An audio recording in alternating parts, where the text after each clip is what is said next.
Hello, today we're going to go over the just a brief tutorial on how to disable the Canik's Decocker button on top of the slide, which really acts as a deactivator of the gun. So it just disables the gun completely. So what we're going to do is just kind of briefly tell you how to get this permanently fixed. So I've already done that, so just so you know, and as you can see, if I push down on this, it does not go down at all. So, and basically what you do is you take the slide off by make sure the gun is clear and pulling the trigger, pulling these levers, the slide will come off. And you take the guide rod out, the barrel, and what you need is either a small punch, or a small flat screwdriver to take this rear back plate out. And the way you do it is you push down inside this hole, you push inside and you pull this down. I don't have any tools with me right now. For a specific reason that I want to show you what you really need, just some basic things to get this done, which is I use a metal coat hanger that I've cut, and I'm just going to use this actually to push down on here and take the back plate out. So once the back plate is out, you put your finger on top right here, because it's under tension. There's two springs on each side, so you don't want this to bounce off, and you just pull this forward and this will come up. I'm going to do it this way so you can see, and this is what you find in the actual Decocker button right here, and this is the slide.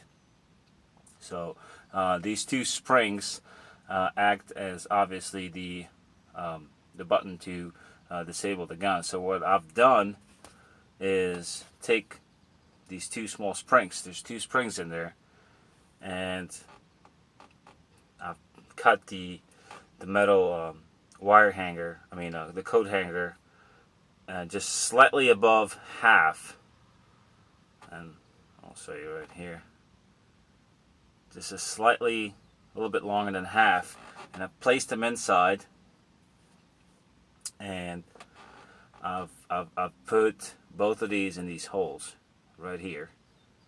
So there's one, there's two, and what you basically do is you put them in there and you put them back into the slide. And the way you do it is make sure this is not all the way down, the firing pin, and make sure it's up slightly, and you just kind of place it over and make sure that it matches into these two holes in there, the holes in the middle or right below, and then just kind of line it up.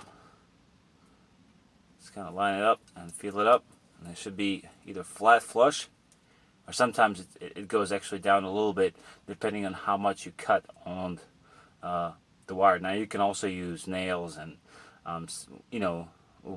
pieces of wood from round matches and stuff, but I've found that these work just fine for me because it's easy to cut them. So what you do is you push down on here and you hold it, and then you push this down a little bit. Now what you have to do is you have to put the back plate in, and the way you do it is you line them up right here just a little bit. You line these up and then push down on the actual firing plate again.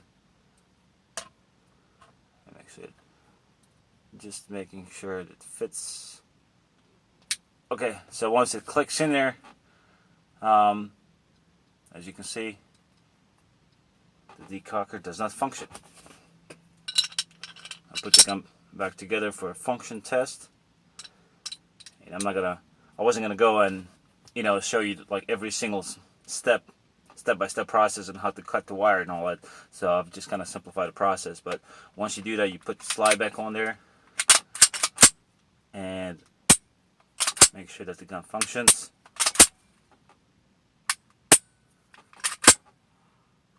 Okay, so does the decocker work? No, it does not.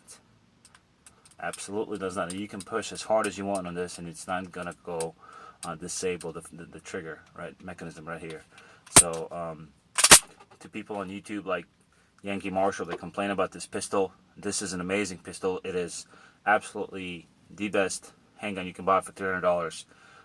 It has a trigger that's just as good, if not better. Now, in my opinion, it's better than the VP9 and the PPQ. And I own both guns, and it's just a really good pistol. So, and that's just my tutorial on how to disable disable the decocker. I hope this video is helpful. If not, I'll try to make another one if this is not good, but this is just really something that I'm doing on the fly just to show how to disable the decocker. Thanks for watching.